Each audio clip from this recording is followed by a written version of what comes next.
कोई हमको कष्ट देने का प्रयास करता है या हमको तकलीफ देता है या हमको दुख देता है या ऐसा लगता है कि कोई हमें तंग कर रहा है, बहुत दिनों से मेरा ये काम होना था, बहुत दिनों से ये फाइल पड़ी है, उस पर सिग्नेचर होना था, वो फाइल आगे नहीं बढ़ रही, उस फाइल को आगे बढ़ना था या काम होना था, पर कोई अड़चन मेरी जिंदगी में जरूर आ रही है। उस जगह पर निर्मलेश्वर महादेव का पूजन कार्य आता है। अब उसको करने के लिए अपने को कोई बहुत बड़ा मंडल नहीं बनाना है, हमें बहुत बड़ा कोई बहुत दिखावा नहीं करना है। केवल 5 वृक्ष की पत्ती को, कितने वृक्ष? बस 5 वृक्ष की पत्ती और एक श्वेत पुष्प, सफेद कलर का पुष्प अशोक सुंदरी वाली जगह पर लगाकर देवाधिदेव महादेव को सोमवार की अष्टमी के दिन जो चढ़ा देता है, बस निर्मलेश्वर महादेव का नाम लेकर जब चढ़ाया तो कार्य सफलता की ओर अग्रणी हो। वो निर्मलेश्वर महादेव।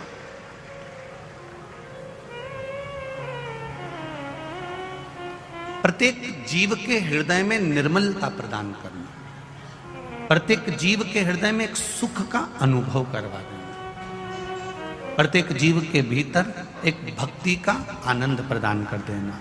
कहीं अगर आपको भी लगता है कि मेरा ये काम होना था, मैंने ये लोन लेने के लिए, मैंने कर्जा चुकाने के लिए, मैंने ये मकान बनाने के लिए, मैंने ये कार्य करने के लिए, ये कथा हम पहले लगभग 2016-17 में भी निर्मलेश्वर महादेव का वर्णन पहले कर चुके हो।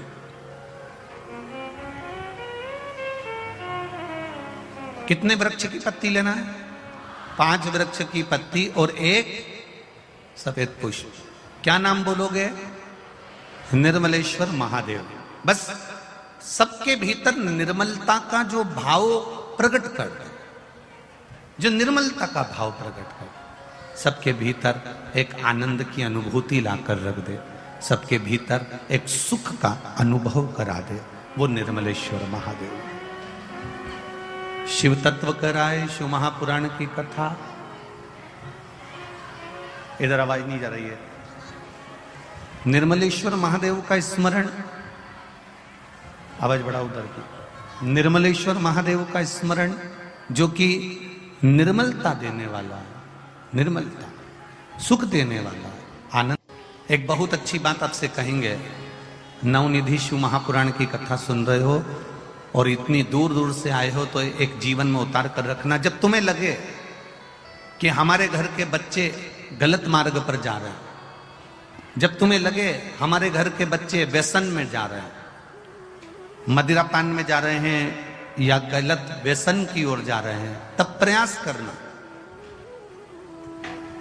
कि 1 लोटा जल जब आप देवाधिदेव महादेव को चढ़ाकर आओ तो उस जल में से जब शिव जी को जल चढ़ाओ और उसमें जल चढ़ाने के बाद में थोड़ा सा जल जब आप झेल कर लेकर आओ तो प्रयास करना वो जल, जो व्यक्ति गलत मार्ग पर जा रहा है, जो व्यसन की ओर जा रहा है, जो गलत मार्ग की ओर जा रहा है, शिव जी पे चढ़ा हुआ जल उस व्यक्ति को जरूर पिलाने का प्रयास करना, तो वो मार्ग वापिस गलत छोड़कर अच्छे मार्ग की ओर आ जाए। शिव महापुराण की कथा तो यहां तक कहती है कि शंकर भगवान पर चढ़ा हुआ मात्र जल, शंकर भगवान पर चढ़ा हुआ मात्र नैवेद्य, शिव जी पे चढ़ा हुआ मात्र कोई पदार्थ, कोई भी नैवेद्य, कोई सामग्री, कोई प्रसाद अगर शिव को समर्पित हुआ है और शंकर भगवान को समर्पित हुआ और वो सामग्री अगर आपने शंकर भगवान से औषधि के रूप में मांगी है तो शिव ने उसको औषधि कर कर प्रदान करा है, शिव ने उसको औषधि के रूप में दिया। अब कई लोगों के मन में संशय रहता है, गुरुजी कई लोग कहते हैं कि शंकर जी पे चढ़ा हुआ नहीं खाना चाहिए, शिव जी को चढ़ा हुआ तो बैरागी का होता है, त्यागी का होता है, वानप्रस्थी का होता है, जिसने अपना घर परिवार सब छोड़ दिया उसका होता है। पर कई लोग इस पे संशय करेंगे, कई लोग ये कहेंगे कि आप कहते हो कि शंकर जी पे चढ़ा हुआ खा लेना चाहिए, और कई लोग कहते हैं कि शिव जी पे चढ़ा हुआ नहीं खाना चाहिए। तो हम किसकी माने? हम मानते हैं कि लोग कहेंगे कि शंकर जी पे चढ़ा हुआ नहीं खाना चाहिए, पर आप शंकर जी पे चढ़ा हुआ क्या कहकर मांग रहे हो कि इसको औषधि कर दो।